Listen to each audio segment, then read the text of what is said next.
What's up guys, Kartaka here, and today I'm here with another Digimon deck profile. Today we'll be going over a BelleStarmon deck with some of the stuff from EX-04. And yeah, let's get right into the deck profile. This is a really fun deck to play, and this card can turbo into your BelleStarmons really fast now with the addition of the new start deck stuff, and it gives you a little bit more survivability with the rune mode from EX-04. So, Digimon is running 4 of the Pokemons. On deletion, you can mill 2. I think this is slightly more useful than your what's it called? The Digimon now, just because you want to mill from your top deck, so that you can potentially proc some of the cards that are running in this deck. So for the level 6s, we're running 4 of the BelleStarmon. Obviously, one of the main cards in the deck. Reduce the cost for every musketeer and 7 cost option, and on play you can grab a 7 cost option from your trash and then play it for free. So very good card, still amazing, but it requires a lot of setup, so let's play now. Next we are running 3 of the BelleStarmon from ST14. So what this card does is she's a musketeer. And her other effects aren't too useful, but she does have a cost reduction. For every 10 cards in your trash, you can reduce her cost by 4. And then whenever a card from your deck is trashed, you'll be able to play it in Mon for free, and it gets rush. And then during your opponent's turn, when they attack, you'll be able to mill 1 card from the top of your deck. So overall, she's not too useful, but mainly you want her for her musketeer trait. And she is a purple Digimon, so if you do need to use her for some reason, you can. Next, we're running 2 Shine Greymon Rune Mode. This card is amazing.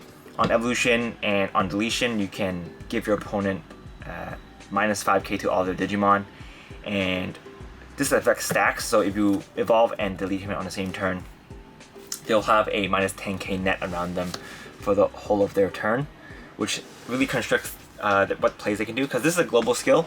It targets their player, so anything that play afterwards will also get the minus 5,000. So really good.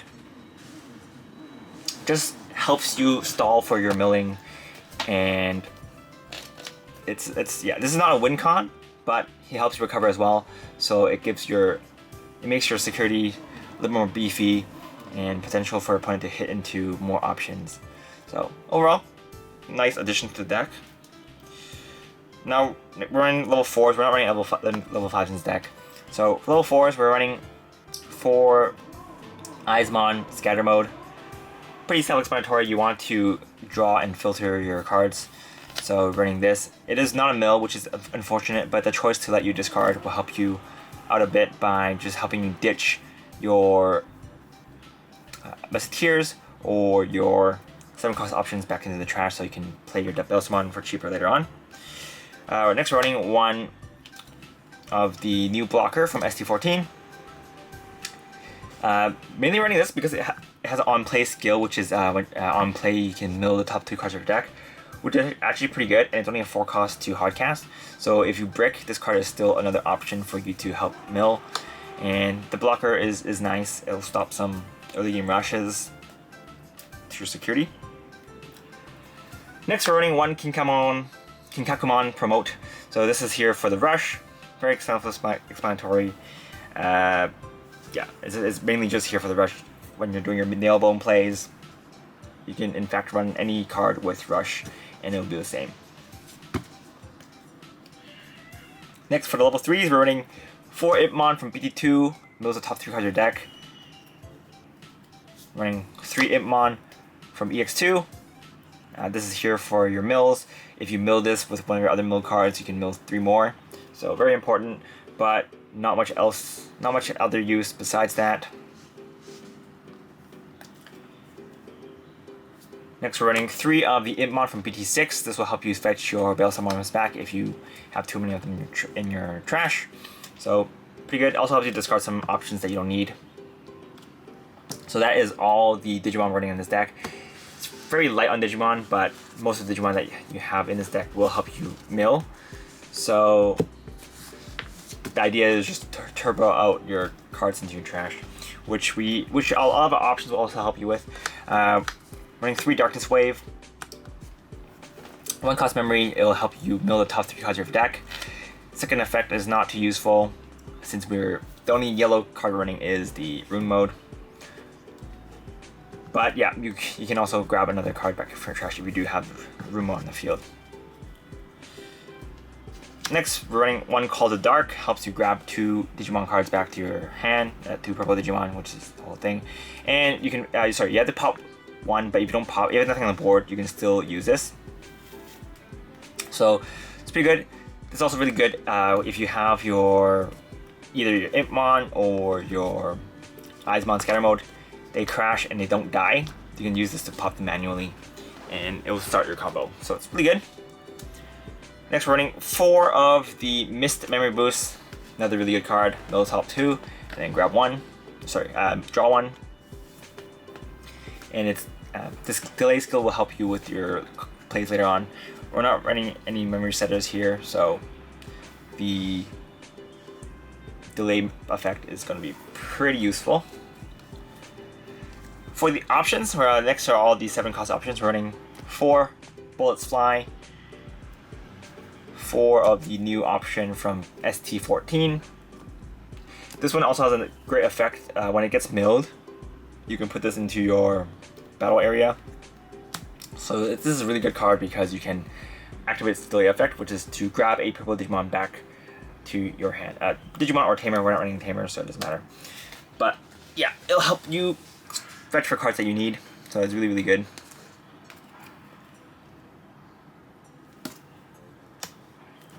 Next, we are going to be running 1 of the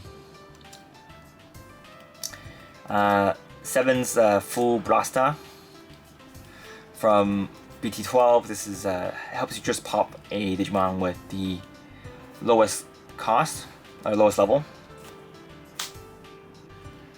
Next, we're going to be running 4 warning shots. This is from ST14. This is an amazing card. When it gets milled, you can play it in the battle area, and then the delay skill is to help you grab a purple Digimon or Tamer back to your hand. And obviously, the main skill, you can also play this to pop the highest level Digimon on your opponent's field. So, pretty good. Definitely one of the best options in this deck. Next, we're running 1/7 Full Cluster. This will help you pop the lowest cost, lowest level Digimon on the field, on your opponent's field. So, pretty good as well. It's purple and it's yellow, or purple and it's 7 cost, so running it. Next, we're also running 3 Nailbone. Nailbone is pretty important to help finish the game. You can use it to play your Kinkakumon, as well as a blocker if you need it. So, just setting up cards for next turn. Next, we're running 2 Trump Sword. It's still useful because you can still pop an active Digimon, but it's not as good as before, as there's a lot of Digimon that don't activate out. Obviously, this is good against decks like O-Force and whatnot, but you don't see too much of those in the current meta. So yeah, we're still running 2 because it's a purple 7 cost. And last but not least, we're running 1 of each of the Happy Bullet Showering, as well as the what's it called? So, the American Drummond option skill. Last but not least, we're running 1 Happy Bullet Showering, as well as 1 of the Gewalt Schwarmer. So these cards have their own uses. This will pop all your opponent's Digimon with the lowest DP, and then this will help you pop everything that is 7 cost or less. So these cards are really good against crowd control. So if you're playing against Bloomlord decks and whatnot, is really good. And this is just really good against playing against decks that have that swarm Digimon with similar power levels. So we want to have a bit of each. So that's pretty much it for the deck. It's a very fun deck to play, and it's actually a lot more consistent now. A lot of times you can get your BelleStarmon out for relatively low cost around turn 3. Consistently turn 3 if you're really high rolling, you can do it turn 2, but doesn't have all of it. But by turn 3, you should be able to get it out pretty easily. And yeah, that's pretty much it for this deck, guys. Hope you guys enjoyed it. If you guys like the channel, feel free to like and subscribe. If you guys haven't subscribed already, please feel free to do so. And if you want to support the channel, feel free to use the affiliate links down below. But that's pretty much it for this video, guys. Hope you guys enjoyed it. This is Kartaku, and I'll see you guys next time.